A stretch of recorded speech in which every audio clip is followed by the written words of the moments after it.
안녕하세요. 암과 책의 오디세이 김세섬입니다.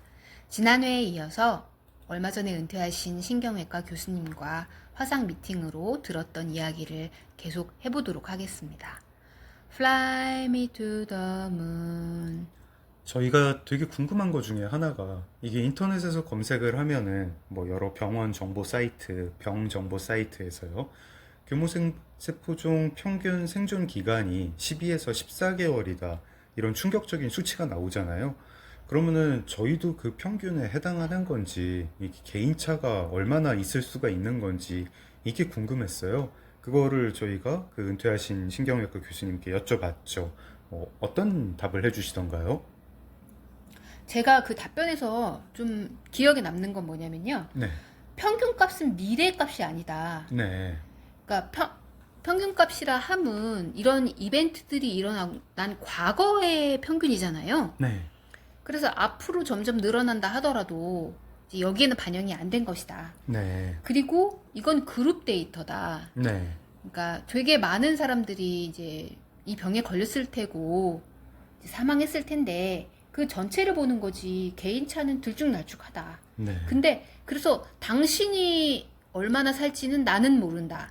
음, 근데 그렇다 하더라도 이제 어떤 사건이 일어난 뒤 훌쩍 멀리 보면 또 다시 그 평균에서 그렇게 숫자가 달라지진 않더라. 네, 이렇게 알려주셨습니다. 알겠습니다. 저희가 이제 교모세포종이 재발률이 굉장히 높잖아요. 저희가 지금 걱정하고 있는 것도 재발이고요. 네. 재발을 하게 된다면 어떻게 하게 되는지도 굉장히 두렵고 궁금합니다. 갑자기 또 쓰러져가지고 지난번처럼 이제 밤에 이렇게 구토를 하고 앰뷸런스를 불러야 하는 건지 아니면은 좀 뭐 재발을 했다는 거를 이제 병원에서 알려주는 건지 이런 게 궁금했는데 이것도 교수님으로부터 답변을 들었습니다. 뭐라고 하셨죠? 재발을 하게 되면 제일 가능성이 높은 거는 이제 제가 치료를 끝나게 되면 네, 3개월마다 MRI를 찍을 텐데요. 네, 그렇게 해서 병원에서 발견하게 될 가능성이 제일 높다고 하셨어요. 네, 근데 그때도 아마 증상은 없지만, 왜냐면 증상은 저도 쓰러지기 전까지도 없었잖아요. 네, 심지어 그 흔한 두통도 없었으니까. 네. 본인 증상은 없지만 MRI를 통해서 요만치 자란 종양이 다시 발견되었습니다. 라고 할 확률이 높다고 알려주셨어요. 뭐 100% 그런다는 보장은 없지만 지난번처럼 뇌출혈이 일어나지는 않고 그냥 네, 재발 사실만 알 수 있겠군요. 그렇죠. 아, 이 MRI 결과를 3개월마다 받아야 될 텐데 그때마다 기도를 많이 하게 될 것 같습니다. 지난번에는 뇌출혈 때문에도 그리고 뇌수술 때문에 이제 수술을 한 다음 언어 기능과 인지 기능이 많이 떨어졌었어요. 그럼 이번에는 또 이렇게 재발을 하면 뇌출혈은 없더라도 뇌수술은 하게 되는 건데 그러면 언어 기능과 인지 기능이 또 떨어지는 건가요?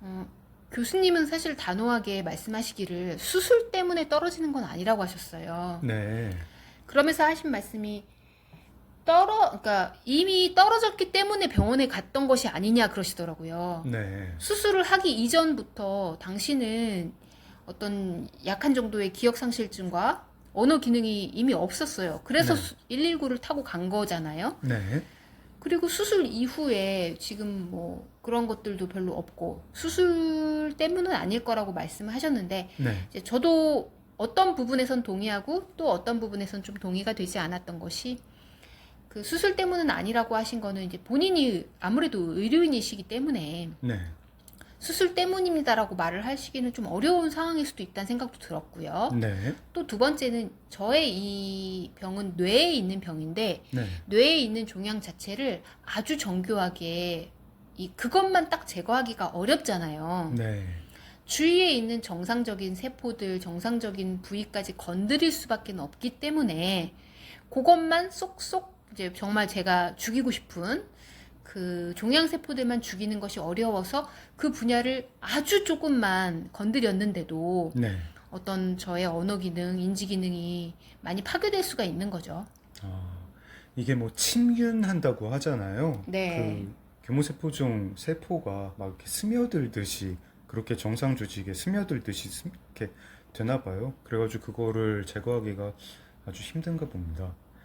저희가 이제 굉장히 두려운 건데요. 두려운 거고, 그리고 근데 이제 담당 교수님은 잘 얘기 안 해주시고 하는 건데, 그러면 정말 뭐 삶의 마무리를 언제 우리가 정리를 해야 되느냐, 언제, 아, 이제 마무리해야 될 때구나, 이걸 알고 해야 되느냐, 그게 좀 궁금했습니다. 교수님이 답변을 해주셨죠. 네. 교수님이 상당히 조심스럽게 사실은 이 부분은 좀 어렵사리 입을 떼셨어요. 네, 주제가 주제다 보니까 네, 가볍게 이야기할 수는 없잖아요. 네, 그래서 그 이야기를 해주신 거를 제가 좀 전달 드려보면, 네, 재발은 할 건데 재발이 되면은 아마도 의사가 수술을 하자고 할 거래요. 네, 그게 왜 그러냐면 다른 치료도 있는데 항암제도 있고 방사선도 있는데 왜 수술이냐 하면 수술이 종양을 가장 직접적으로 많이 제거할 수 있는 좋은 방법이에요. 네, 효과가 제일 좋아요. 네, 수술 이후에 일어날 수 있는 어떤 부작용들에도 불구하고. 네, 그런데 이상하게 의사가 수술을 얘기를 안 하고 네, 다른 방법을 써봅시다라고 이야기할 수도 있대요. 네. 그럴 때는 좀 마음의 준비를 하는 것이 좋다. 어떤 면에서는 사실 의사 선생님도 포기하신 셈이죠. 그 다른 방법을 준비하는 게 좋다라고 말할 때에도 뭐, 아, 지금 수술은 안 됩니다. 뭐, 수술 어렵습니다. 이렇게 얘기하지 않고, 뭐, 새로운 방법이 나왔는데 이걸 한번 시도해 봅시다. 뭐, 이런 식으로 말씀을 해주실 수도 있다고. 그렇죠. 그 네. 은퇴하신 교수님이 얘기를 해주셨어요. 그러면 사실 그 말의 숨은 의미는, 아, 이제 수술은 할 수가 없는 상황이다. 라고 네. 받아들이면 되는 거라고, 그때 어떤 마무리를 준비하면 될 거라고 이야기를 해주셨습니다. 또 다른 경우도 있었죠? 네네네. 네. 또 다른 거는 이제 재발을 해서 네. 그 수술 이야기를 하는 것이 아니라 네. 병원에서는 검사가 좀 띄엄띄엄 하잖아요. 네. 근데 제가 정상 생활을 영위하고 있을 때 어떤 잘 되던 것들이 안 될 때가 있을 거라고 하시더라고요. 네. 그러면서 하신 말씀이 내 몸이 이상하다. 나의 기능이 떨어졌다. 나의 뇌가 100% 작동하지 않는다는 건 누가 아냐면 그 당사자 본인이 제일 잘할 거라고 하시더라고요. 네. 이건 어떤 테스트나 뭐 이런 촬영보다도 그 뇌를 쓰는 사람이 그냥 직감적으로다가 알 수 있을 거라고 하셨어요. 네. 그럴 때 이제 그 기능이 점점 어제보다 오늘 더 안 좋고 이제 내일이 더 안 좋고 그런 식으로 될 때 이제 그때는 정말 준비를 해야 한다 알려주셨습니다. 네. 유서를 미리 써놔라. 그렇게 기능이 떨어지기 전에 미리 써놓으라는 말씀도 해주셨고, 그 유서를 쓸 때, 상의하지 말라는 이야기도 들었습니다. 저는 약간 뜻밖이었는데, 이유를 듣고 나니까 좀 납득이 됐어요. 어떤 이유에서였죠? 유서는 사실은 저희는 이미 쓰고 있었잖아요. 그쵸, 그쵸. 저희는 매년 마지막 날에 네. 11월 31일에 서로 유서를 쓰고 그거를 낭독하면서 나누는 시간을 벌써 한 10여 년 됐나요? 꽤 된 것 같아요. 10여년까지는 안 된 것 같은데, 왜 꽤 된 것 같아요.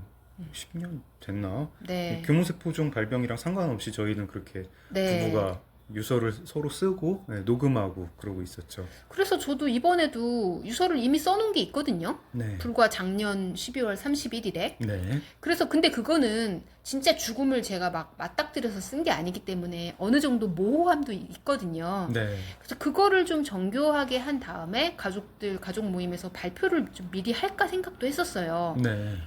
근데 이제 상의하지 말라는 말씀을 해주신 거는 첫 번째는 결국에는 이 병으로 인해서 기능이 떨어지면 보호자에게 굉장히 의존적일 수밖에 없게 되는데 네. 그 의존적이라 하면 심리적인 의존적인 것도 있지만 그 네. 보호자나 주변인들의 의견에 굉장히 휘둘릴 수밖에 없거든요. 네. 그리고 휘둘리지 않고 나의 의견을 관철한다는 건 굉장한 에너지가 필요합니다. 그쵸. 그러니까 그런 거를 미리 상의하지 말고 차라리 혼자서 조용히 생각하고 네. 내가 이렇게 다 써놨으니까 나의 유지를 받들어 주세요라고 사람들한테 이야기를 한 다음에 나중에 이제 마지막 순간에 공표되는 것이 낫다라고 해주셨고 네. 또 굉장히 좋았던 조언 중에 하나가 뭐냐면 네. 교수님 생각에는 개인이라는 게 참 중요하다고 생각한다 하셨어요. 네.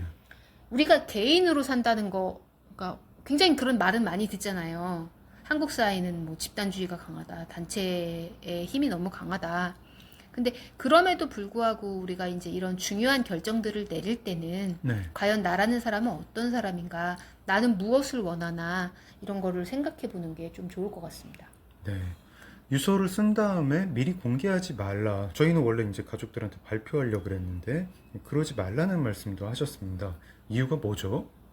유서를 미리 발표해 버리면 이제 모든 게 끝난 느낌이 들잖아요. 네. 유서라는 특성상. 네. 그러니까 모든 게 종결돼 버리고 아, 이 사람은 뭐 모르겠네. 한 6개월 있다 죽나 보네. 이런 것들이 좀 다른 사람들한테도 그렇게 느껴질 수도 있고 네. 또 환자 본인도 어떻게 보면 삶의 마무리를 미리 지어버리는 아, 그런 느낌도 될 수 있어서 미리 그런 거를 할 필요는 없다라는 이야기를 해주셨어요.